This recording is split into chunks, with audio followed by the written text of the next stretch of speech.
بریم عکس بگیریم. بریم. شما وایسید من عکس بگیرم مثلا. بفهمید.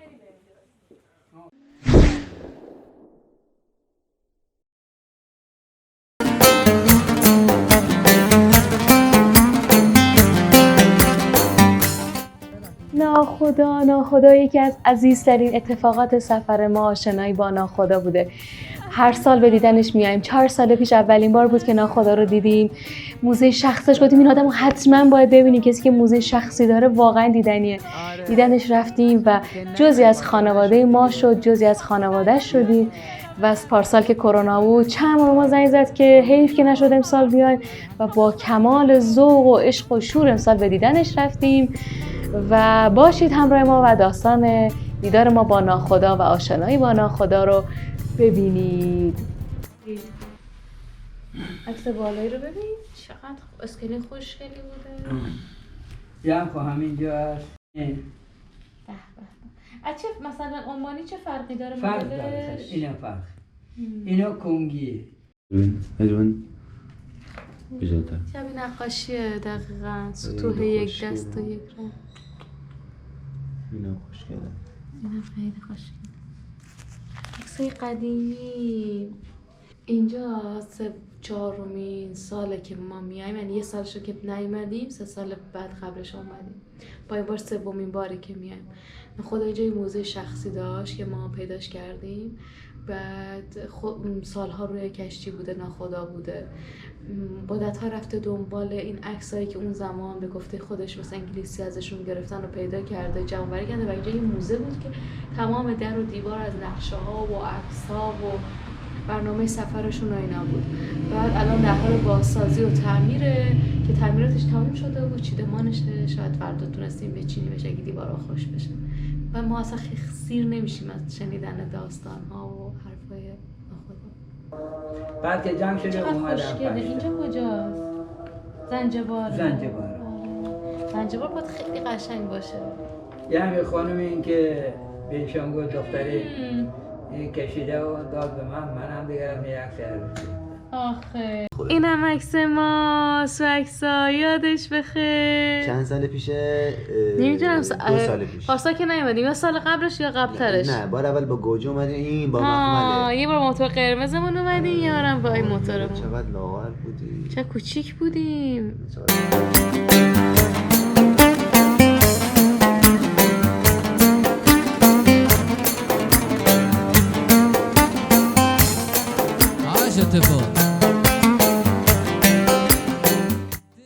این لنجی که در تصویر می‌بینید نماد یکی از لنج‌های قدیمی هستش به نام لنج مسی. خیلی سال پیش توسط یک نفر در کنگ ساخته شده. 700 تن ظرفیت داشته، بسیار بزرگ بوده و بخش زیادش زیر آب بوده و اون بخش رو با مس پوشونده بودن. به همین دلیل به نام لنج مسی معروف هستش. در حال حمل بار به آفریقا بوده که مورد حمله قرار میگیره. فردی که از این اتفاق جون سالم به در برده تعریف میکنه که 60 نفر بودن و 2 ناخدا در این کشتی که در واقع در اون مسیر یه هواپیمای ژاپنی از اونها فیلم برداری میکنه و روز بعد زیردریایی اون کشور به اون لنج حمله میکنه و اون لنج در واقع غرق میشه و عده زیادی قربانی میشن و این رو به یاد بوده اون افرادی که در اون کشتی قربانی شدن ساختن. بافت قدیم کنگو خیلی دوست داریم، خیلی قشنگه.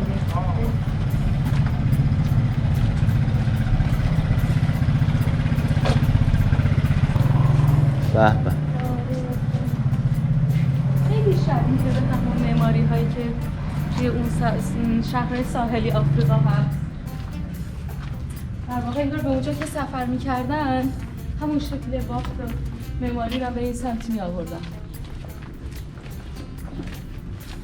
اونم که بادگیره که توی هوای گرم وقتی زیرش بشینن 3 تا یا 4 تا زاویه داره. فکر کنم 3 تا درسته؟ 4 تا. 4 تا و باد از هر جهتی که بیاد باد خنک رو به پایین انتقال میده و قشنگ اون فضا رو واقعا خنک میکنه. آخه چطور قشنگه. من اینجا رو میبینم. حالا من مراکش نرفتم ولی احساس میکنم مراکش خیلی شبیه به اینجا باشه. اینجا یه کافه خیلی باحال هست که اون دفعه ما رو مهمون کرد. میخوایم دفعه از اینایی که تو قش من بود.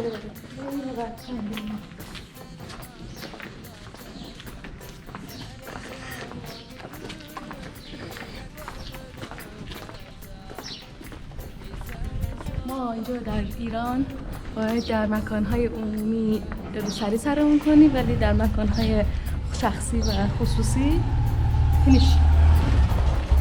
الان عمومی شد. الان هم قاطی شد. خیلی وقت هم قاطی میشه عمومی ها خصوصی.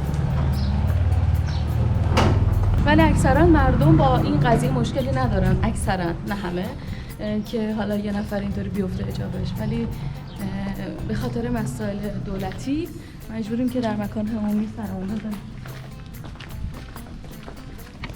برید بزن.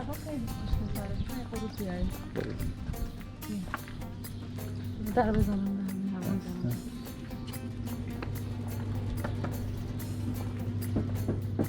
بازه از این ور داره.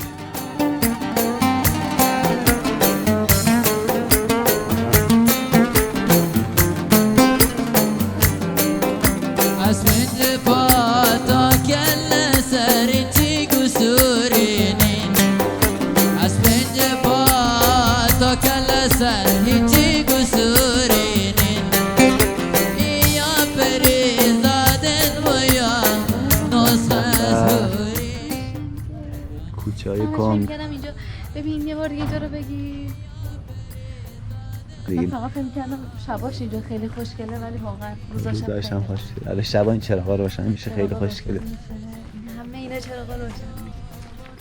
اینجا عجیبه دیگه، اون گرمیه.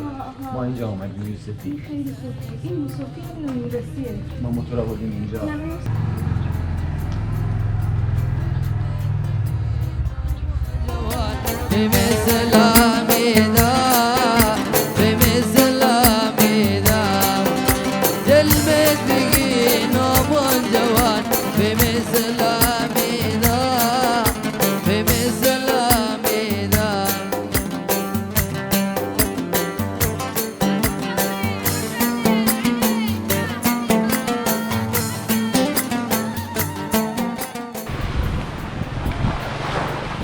بعد از یه چرت مسخره سردرد اینقدر صدای موتور تو خونه بود که دهنمون سرویس شد. اومدیم ما این قدم بزنیم لب ساحل، خود حالمون بهتر بشه. خیلی خوبه.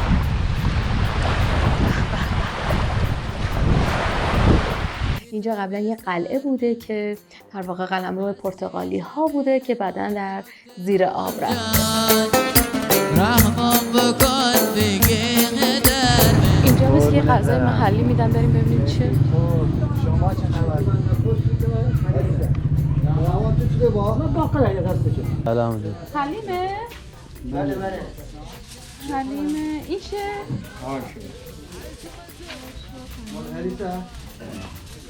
هریسه بگو به همونجا بکن. تو اسمت چیه؟ عزیزم.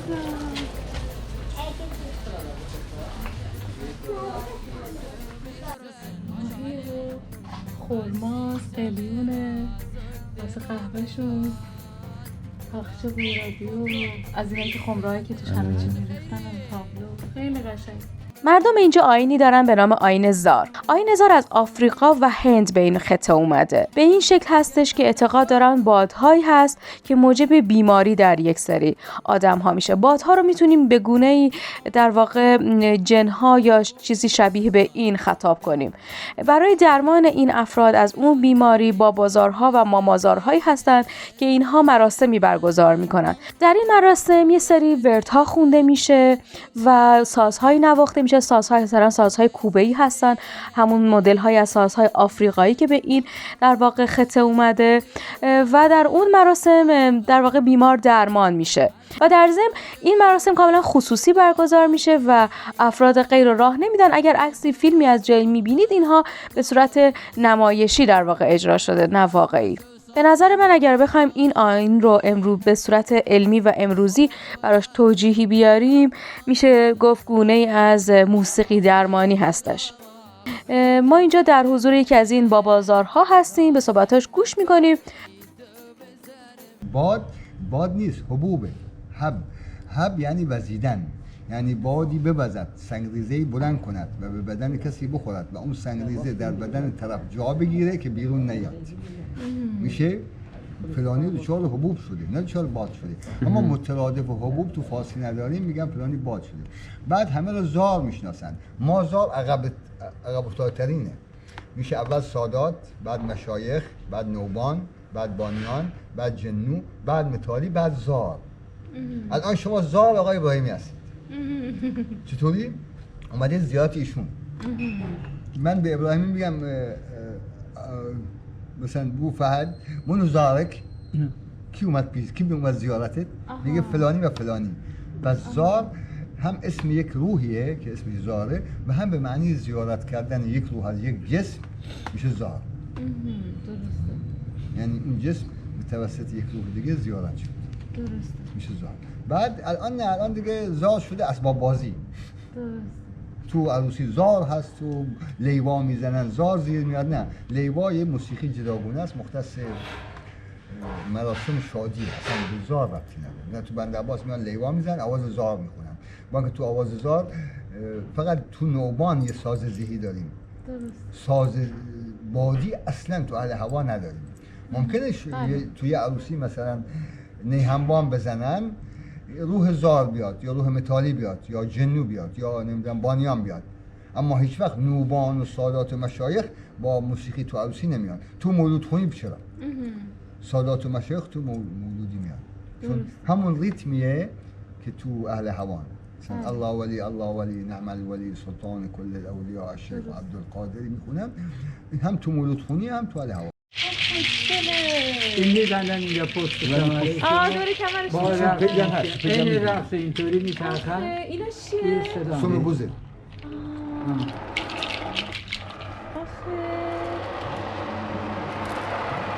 در بیا آوای دریا آوا.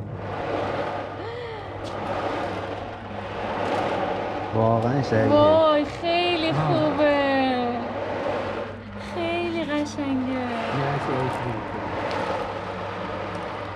خیلی آرامش بخشه، خیلی قشنگه.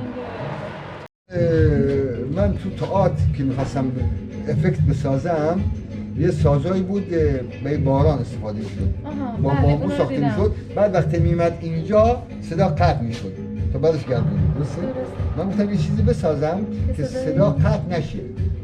آره که برق. بعد در اومد صدای دریا. این منقطع نمیشه اصلا. نه.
خداحافظ.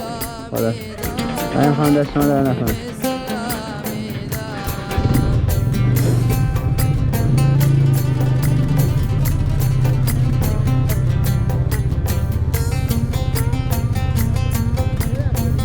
همین میریم. بله چشم.